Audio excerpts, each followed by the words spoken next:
Hello, everyone. How are you doing? Welcome to Facts and Two Cents. This is Petal. Hope you are having a great day, and wherever you are, hope it is sunshiny, that it's bright, or maybe some of you like the rain. I don't know. I like sunshine, so I hope that it's sunshine wherever you are.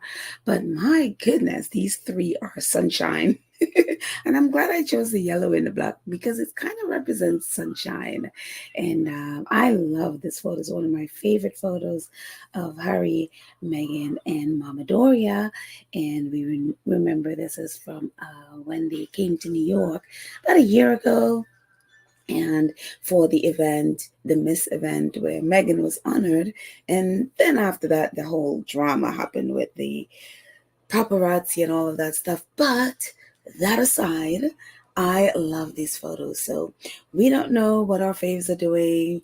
Hopefully, they're under their tree, having a great time, enjoying life, doing whatever it is they're doing. And as you can probably hear, New York sounds going on outside. Every time I go to record, there's some crazy sound going on outside. But anyways, whatever they're doing, whatever projects they're working on, we look forward to hearing about it, seeing it. Of course, they work in silence until they're ready to show us whatever it is they're ready to show us. So, very exciting and very excited to look forward to whatever it is they are going to be doing. But Prince Harry actually was out and about in California, and I'm assuming this was in LA. That this event happened, but Holly Robinson Pete, who is an actress, who actually one of my all-time favorite actresses when I was growing up, um, she posted this event she attended with her husband Rodney Pete, who is a famous football player in the U.S. and that's American football player. And not soccer, American football. And so she and her husband attended this event that was hosted by Africa Parks. And we all know that Harry's on the board of directors for African Parks. He was previously the president of Africa Parks. And so Harley posted this, and I'm assuming it's like she posted it on Facebook or something. And it says, when Harry met Rodney Pete and Holly. So great meeting and chatting with Prince Harry at a beautiful dinner supporting at African Parks Network. Thank you to our friend Will Smith for inviting us. And so I'm not sure if this is Will Smith, the actor, or a different Will Smith, but it was great to see Harry is in Africa Parks doing their event in spite of all the drama that happened earlier with Africa Parks. They are still working on it. And they're also inviting, it seems, the Black community to participate, maybe to invest, whatever, in the projects that they're doing with Africa Parks. We know last year, it was last year, a year and a half ago, when Harry was in, I think it was last summer, I think it was, where Harry was in, I think, was it Rwanda? And I don't remember the other place. He was in Africa with a bunch of senators and philanthropists, and he took them and showed them around as, hosting them at the different countries that were a couple of different countries that the Africa Parks manages the park. And so it's great to see that the Black community, or at least Black celebrities, are becoming involved in what Africa Parks is doing out there in the different 20 different parks that they manage throughout Africa. So yeah, so great to see that Holly and Rodney got a chance to meet Harry. Didn't see Meghan was there because she didn't mention Meghan. Of course, we don't see Meghan in this photo. So and of course that's Rodney speaking to Harry there. So, and again, it's so funny. I always loved Holly. My first introduction to Holly was 21 Jump Street, one of my all-time favorite TV shows. I loved this show. I used to imagine myself as a a Jump Street cop. And again, if you don't know what 21 Jump Street is, it's a bunch of these very young looking cops. They were like 20 something, and they could pass as high schoolers. And so they would go into high schools to solve cases in high schools and pass as high school students. And I don't know if you recognize one very famous Jump Street, and he was the lead actor on the show. Johnny Depp was there, and also I think one of these guys, I don't remember what movie he's from, Lord of the Rings. I think it was from, I think that's one of the actors from Lord of the Rings. And the other two, I think it's Dustin, Gwen, and forgot the other two cast members' names. But I think one of the cast members, the one who always with the bomber jacket, or the bike jacket, he came in later. But I mean, I love the 21 Jump Street. So, which reminds me, I think I need to go back and watch some more 21 Jump Street episodes. That just sort of inspire me to go back and watch. But I just love the 21 Jump Street. And also last year, I did not realize, I'd never known it, but Holly's dad, Matt Robinson, was the first Bob on Sesame Street. And he passed away a few years ago, and then the other person came in and replaced him. But yeah, Matt Robinson he was the first Bob on Sesame Street, and that was for that, and that's him right there. And so I had no idea, and it seemed the majority of people had no idea, because so many people were responding on X. Was like, well, it was Twitter then, but it was like, what? Bob on Sesame Street was your dad? It was really wild. So something we all learned last year. But I'm so happy that Holly got a chance to hang out with Harry. And thank you, Holly, for sharing that with us. And thank you for reminding me of 21 Jump Street. I got to go watch some more episodes. I haven't seen that show in years. So, but anyways, so that's what Harry's doing. Don't know. I'm assuming Meghan is still focused on filming her show or doing whatever it is she's doing, or working on her ARO products and all of that stuff. We haven't seen any baskets lately of ARO jam, but you never know what else is going to be coming out with that. And this Misan, I'm telling you, I'm so happy for Misan. Misan has been, being celebrated in so many ways for his incredible work and his incredible photos. And of course, Misan just came back from Nigeria with Harry and Meghan, their mini tour, you can call it, of for Invictus Games, and then for Archwell, working with different organizations out there in Nigeria. Misan posted this. He says, I am humbled and proud to announce that my portrait of the Duke and Duchess of Sussex is now part of the permanent collection of the National Portrait Gallery. Dare to dream, folks.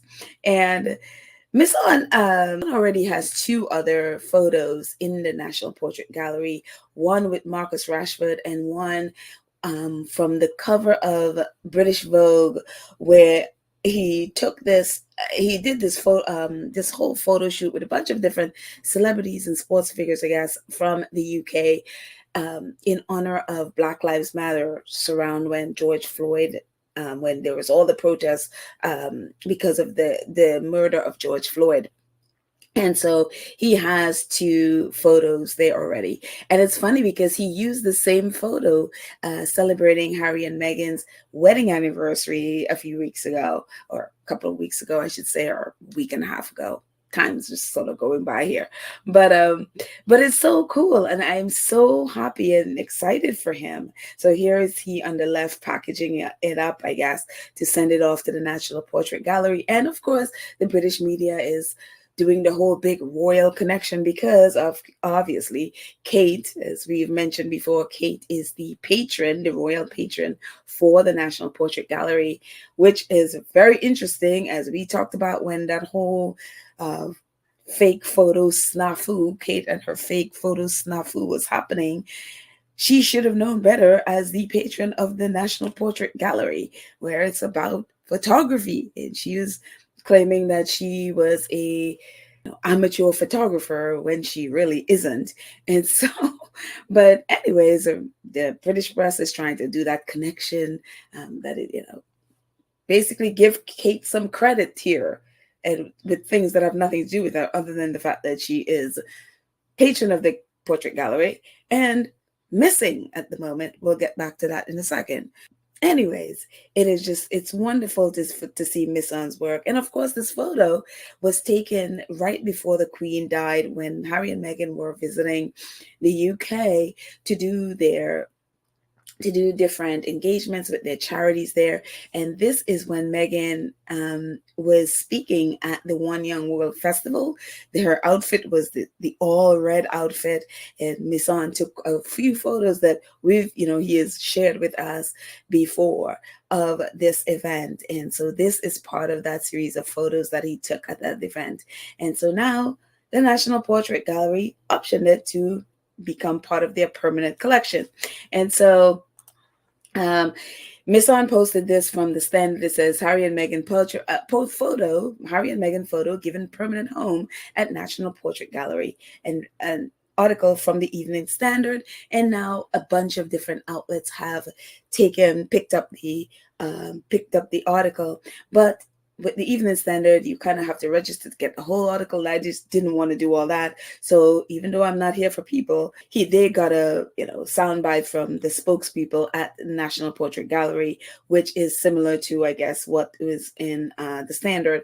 And so this is what it says. It says a spokesman for the National Portrait Gallery tells people that there are currently no immediate plans to display the image of Prince Harry and Meghan, adding that it will go through their cataloging process before it's available for their website.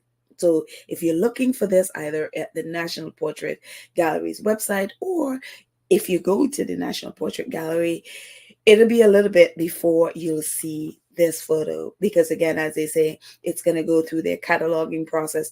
Don't know how long that process takes, but when it's ready and when it's done, they'll then have it available for people to view it. So again, I don't know exactly how long that process takes.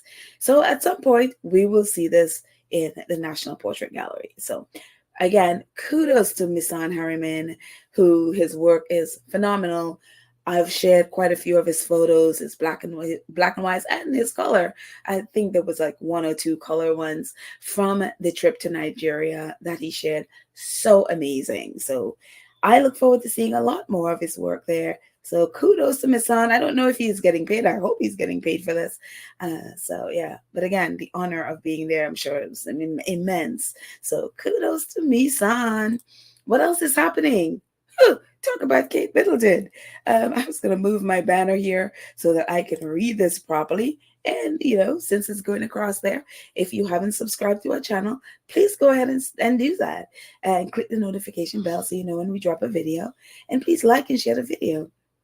And if you're able, join the channel.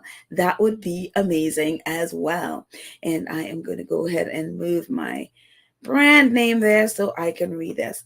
So one of the things that's been happening with Kate Middleton and this whole disappearance, and the royal family just doing everything under the sun to mess up this messaging and mess up in the way of being honest about what's going on with Kate Middleton.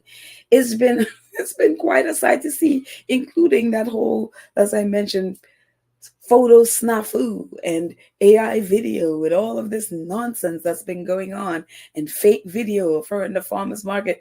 And it's just been crazy. And on top of all of that, they had the whole thing of, oh no, she's gonna be coming back to work before Easter. And then it was after Easter. Oh no, she's not gonna come back until around Trooping the Color. And now Trooping the Color is almost here. It's like, oh no, she's gonna come back in the fall, in the autumn. And I have said from the beginning, from day one, do not expect to see Kate Middleton back as a quote unquote working royal until next year. Even then, it might not be ever. So I have always believed from the first time I heard that Kate Middleton was having this abdominal surgery, that this is not going to be Kate Middleton again, knowing Kate Middleton's work ethics, her and William. I was like, don't expect to see Kate Middleton back here in 2024. It's like, we'll see you in 2025, because I never believed she was ever going to be back this year. And Finally, at least one news outlet is claiming exactly that. So the Daily Beast had this whole article about Kate Middleton and her very suspicious disappearance, which again, I do not believe it has anything to do with cancer at all. Mental health issues, maybe something to do with her and her relationship with William. Those I can buy. I don't buy this whole cancer bet. But again, I could be wrong, but that's just what my belief is. But this is what the Daily Beast has to say. It says exclusive. Princess of Wales will probably not appear in public for the rest of the year and is being surrounded by her quote unquote bird family. Like what? Bird family? As she continues a course of preventive chemotherapy, having been diagnosed with cancer earlier this year. Like normally they're right, she could be surrounded by the Middletons or her parents or her parents and her sister, but it's like surrounded by the bird family, and it just has, I don't know, it has this creepy feel to that. The way how they wrote that, I don't know, maybe it's just me, but it's just really an odd way to say, she's surrounded by the Middletons, that she's surrounded by her birth family. Does that mean William is nowhere there? Because the other parts of the press have been painting this picture of William being this doting family, this doting husband who is just given up his whole life to take care of his sick wife. Well, that's not what this article sounds like. It's like, no, it's her birth family. Unbelievable. But anyways, moving on, these are some clips from the article. It says, one source said they do not expect to see Kate back in any kind of public-facing role in the medium term, adding it is possible she could remain absent from public life for the rest of the year. The source said, lots of people involved in planning need to know what all the principals are doing a long way in advance. And I am told that Kate's diary for this year is empty. There is nothing planned. She may not appear in public for the rest of the year. Another part of the article says, just this week, for example, her team clearly implied that she was not working from home when it was announced that a publication of a report commissioned by her Early Childhood Initiative into how large businesses can better support the early childhood of their staff's children. A note on that, many in the tabloids and the British media, when this report came out and news of this Early Childhood Initiative report thing came out, they were trying to paint this as Kate's fingerprints are all over this, that this report is stamped with Kate all over it. But if you read the article, if you've read the article, all it says in the actual article is that Kate has seen the report. Meanwhile, the headline is blaring that Kate is all over this report, when the actual article only says that Kate has seen the report, and that shouldn't signify that she is back to work, that she will only go back to work when the doctor recommended she go back to work. And it's crazy, this reporting. But again, they are like, no, she is not working from home. And in terms of this report, she has only seen the report. So I don't know how a person only seeing a report means that they have their stamp all over it or their fingerprints all over it, which again is a lying narrative from the British press. Going on, it continues, it says the Daily Beast has been told by fellow parents at the smart private school which Kate's children attend that she has not been seen at sports matches and other school events that she and her husband usually attend. And they also talk about the fact that they they used to do like school drop-offs, and that was also one of the narratives, that they do school drop-offs.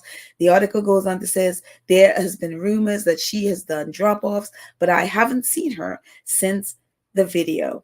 And so this is one parent saying that since the AI video that we're thinking it's AI because of all the things that are very iffy in that video. One parent is saying since that video, they haven't seen her. And so they're also saying, because the narrative when this whole thing came out and Kate was home from after the surgery and all of that she had gotten well, that she was doing school drop-offs, that they even claimed that people have seen her at school events for the kids. Well, these parents are saying no, she has not been to any of these events. And from this article, it doesn't seem that William has done any of these because they haven't mentioned him. And so it's very, very interesting again with this, with all the things that they have claimed with Kate and all the ways that they've trying to hide whatever it is that's going on with her. Things are slowly seeping out. And as I and many have said, one, don't expect Kate back. And two, this whole narrative has just been a lie. They have been drip feeding and trying to get the public prepared for whatever it is that has gone on with Kate Middleton. Of course, the Spanish media were reporting that she was in a coma and all of that stuff. Who knows if all of those things are true? But whatever it is, the royal family and the British press have been hiding it. And so we will see. But again, don't expect Kate Middleton until next year. Or maybe, who knows, maybe 2026 or maybe never. Who knows? But that's where apparently Kate Middleton is. Very, very interesting. And staying on this Shutter Island, I've done a couple of these with British reporters and commentators who spend their lives attacking the Sussexes, writing all forms of nastiness, whether they actually wrote the article or they are quoted in articles because they've given quotes to different articles, attacking the Sussexes, especially Meghan, saying the most vile things about her, saying the most vile things about her and Harry and their marriage and their relationship with the royal family and all of those things. And one of the things that I've said and I've noticed with these people, I've never seen a happy person spend their entire life attacking and running down and just completely abusing people, especially people that don't know. And that's what these reporters and commentators have been doing for the last 7-8 years. Harry and Meghan have been together. And they write the nastiest article all the time about the Sussexes, and especially Meghan. And one of those people is this woman, Petronella Wyatt. And she is one of those society people in the UK who also is a quote-unquote journalist, but they are, for me, royal roader hacks who abuse the Sussexes. But she, her dad was a politician, so she had access and relationships with the Margaret Thatchers of the world. She has relationships and friendships with the royals, with all kinds of high society people. So you would find her on television or writing in different news articles about the royals. And again, she is one of Camilla's best friends, and she terms herself as, Camilla is one of her dearest friends. And so, but again, when it comes to these people, whenever you see people do stuff like that, just look at their lives. What kind of lives, what's going on in their life?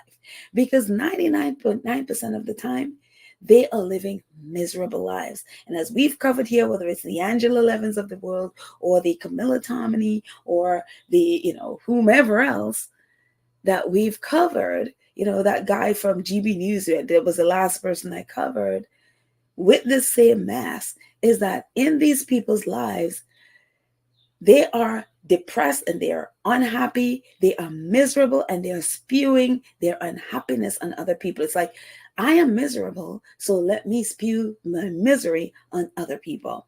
And that's where we are with this woman. We have all of this nastiness courtesy of her. And case in point, this earlier in the year, in March, she wrote this article in the Daily Mail, and it seems to me that whenever all these people are going through, the mess that is their life, they seem to spew it all out on the Daily Mail, like Angela Levins and Camilla Tominey and all of them. They write their story in the Daily Mail, and her no different. And so this is, again, an article she wrote about what has been going on in her life. And at the same time, she's spewing nastiness at Harry and Meghan. And this is a part of the headline from the Daily Mail. She says, everyone thinks Petronella Wyatt lives a gilded life. But as this shattering confession shows, mental illness is no respecter of privilege or class. And this is a clip. This is quite a long article, but this is a clip of the article. She says, mental illness is no respecter of privilege or social class. Despite a life some would seem as a fairy tale, my perch was not as secure as I thought. My doctor calls. My friend Sarah had called him in a panic, and he is sending paramedics and an ambulance to my home. He tells me to sit in a comfortable chair until they arrive. None of my chairs feel comfortable, so I sit on the floor. My doctor calls every 10 minutes to check on me. I try to distract myself from the dark thoughts that have taken over my mind by smoking. I smoke one cigarette after another until there is a knock on the door, and two men in green scrubs appear. I feel bilious and dizzy. I am sobbing, great, dry, unsatisfying sobs as we head for the hospital in the ambulance. I notice vaguely that there is no siren. My illness started last October when a small source of freelance income ended abruptly. I was so irrationally hysterical that I sobbed for 6 hours. The crying only increased, fed by thoughts of things that had happened last year. In no particular order, these including my mother's gradual decline into an ethereal, unreasoning creature who no longer knew me, a sexual assault by a man who had been a friend of my late father, and the stalking that had followed, accompanied by obscene phone calls. My sadness at turning 55 in a state of childlessness, the unbearable anxiety that sometimes preys on people who live alone as I do. Nobody warns you about clinical depression and how bad it is. Though serious mental illness in the UK has increased in the past 2 years, and 1 in 5 adults experience suicidal thoughts, I wouldn't wish it on anyone. It is not the blues. It's the mean reds that burn like flames of Hades. It's not that I hadn't sought help before, though I had left it too long out of stupid sense of shame.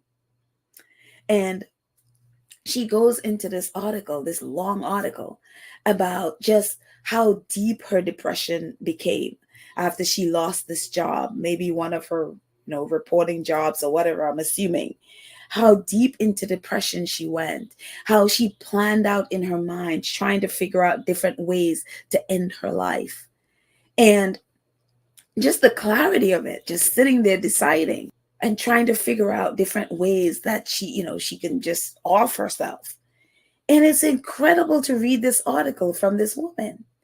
And as I read the article, it struck me how some of the things she was saying was some of the things Meghan said when she was going through her depression, when she was pregnant with Archie there in the UK. And how so many of these people, including Petronella Wyatt and all the others, how they attacked this woman, some of them knowing what Meghan was facing, and how they had no sympathy for what she was struggling. And yet here is this woman talking about her own struggles, yet having no sympathy for Meghan, no sympathy for Harry, as Harry documented his journey with mental health struggles in Spare.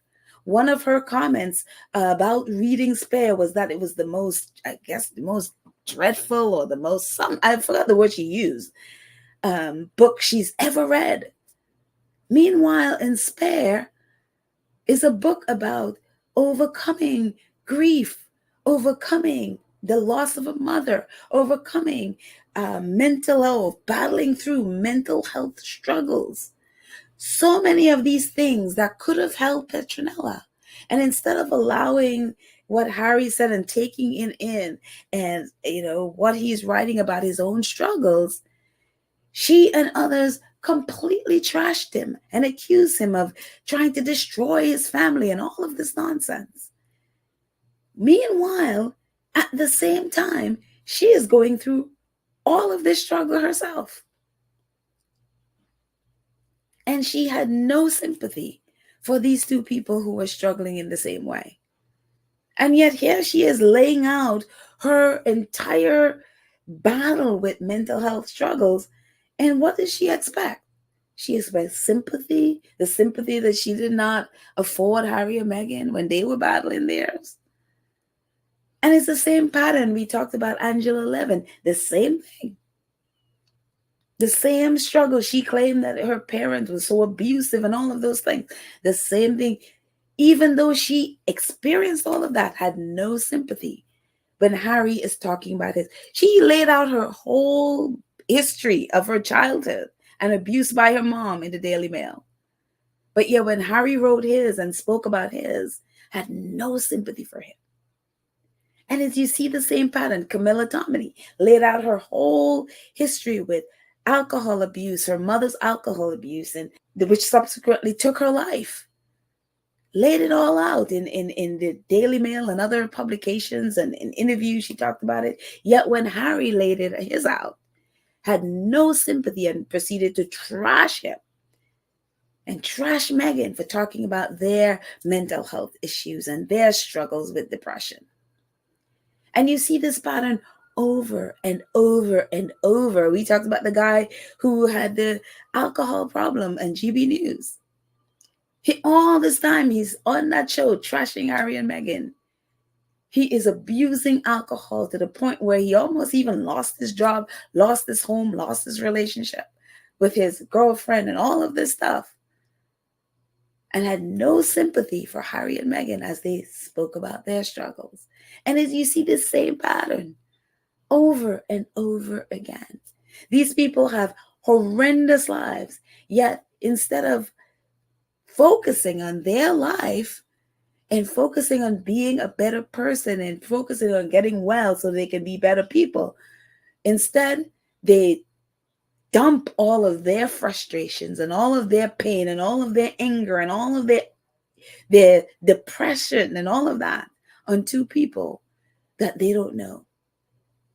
It is just unbelievable to read this stuff. And if that is not enough, with Petronella Wyatt, she wrote this article earlier in the month, a few days ago. As you can see, May 19th.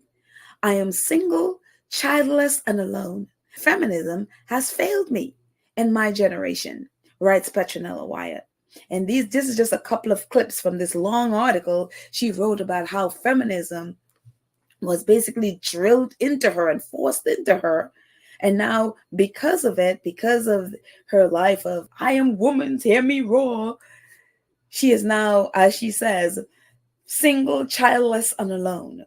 And this is a couple of clips she wrote. She says, on every Monday, I meet with a group of female friends in London, in a London restaurant. We sit at a table near the window and discuss our lives. We have many things in common. We are all in our mid-50s, highly educated career women, but there's a vacuum in our lives. We're all single and childless. I increasingly feel, as do many of my inmates, that feminism has failed our generation. I grew up with its beliefs. No, strike that. I was force-fed them. Another clip, she says, one of the chief causes of unhappiness is the feeling that one is unloved, whereas companionship and the feeling of being loved promotes happiness more than anything else. 1 in 10 British women in their 50s have never married and lives alone, which is neither pleasant nor healthy. Think about Petronella's attacks on Meghan for a second. Think about all the nasty things she has said about Meghan. And think about Meghan. Meghan is one of the world's most famous, I guess, at this time, feminists. Meghan has been a feminist since she was 13 years old.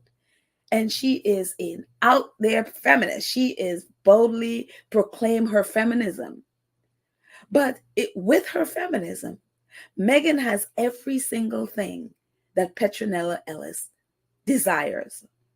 She has the love in a husband, and she has the children. She is married. And everything that Petronella Ellis wants in her life, that she thinks if she has these things, she will be happy. Although many people have those things and are not happy. But Petronella Ellis has convinced herself if she is married, she has kids, she has a loving husband, she will be happy. All of those things that she craves, Meghan has. Petronella Ellis's most famous relationship was an affair she had with Boris Johnson while he was married. That's right. England's crazy, worst prime minister they ever had, Boris Johnson.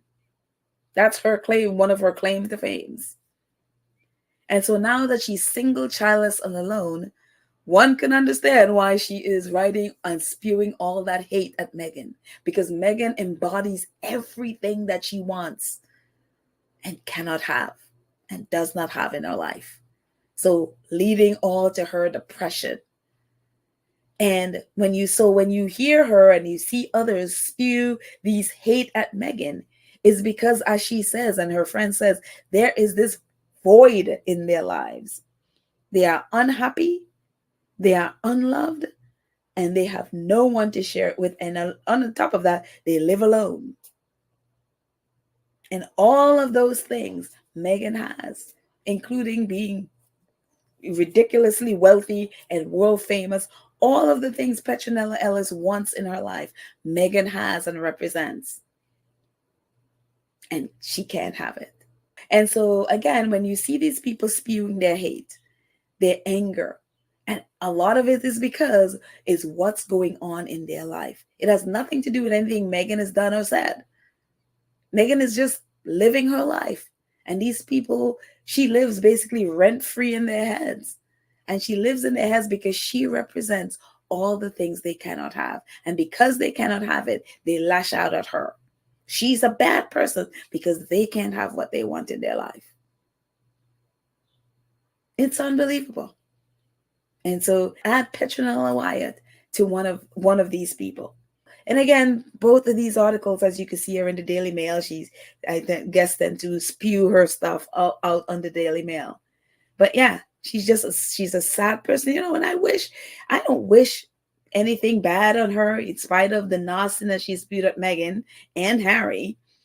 One of her latest articles, I saw a headline where she's like, in spite of what Harry and Meghan does, the royal family should welcome them back in. Maybe she's changing direction, who knows? But I wish, she would take the time to really focus on herself and leave Harry and Meghan alone and focus on, one, getting well, and two, focus on being a better person. Read Spare again and understand what Harry is trying to offer her. She is one of those people that needs what Harry says in Spare, but instead read it as, with the intention of trashing him, because according to her, he was trashing his family, and completely missed all of the lessons you can learn as someone who is battling through and struggled through mental health issues. Same thing that she is struggling with. So I wish her well. I wish her to get better, but I also wish that she would work on herself to become a better person.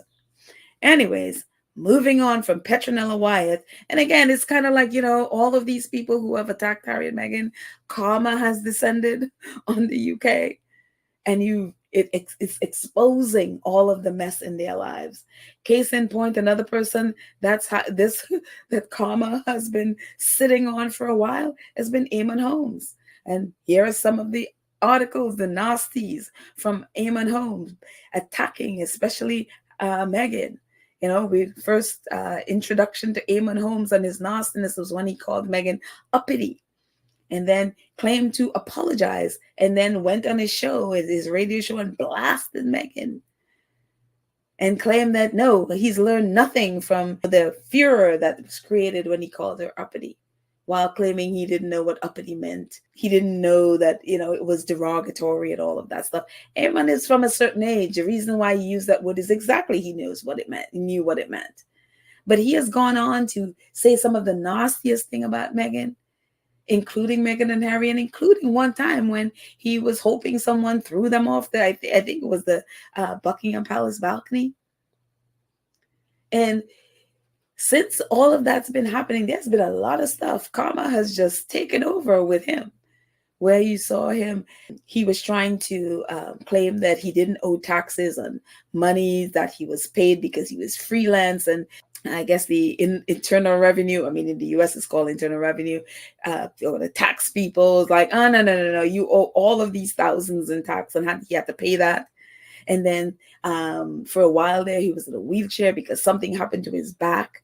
And it was craziness, all the stuff. He had to stop work, and all of this craziness has been going on with him. Well, yesterday, they announced Eamon Holmes and Ruth Langsford split after 14 years of marriage. So now his marriage is broken up. And so again, these people, instead of focusing on their own lives, instead of focusing on his own marriage and healing his marriage and working to heal his marriage, he is focusing and throwing nasties at Harry and Meghan, especially Meghan. And now his own marriage has fallen apart from his whole health issues and his tax issues. Now his marriage is falling apart.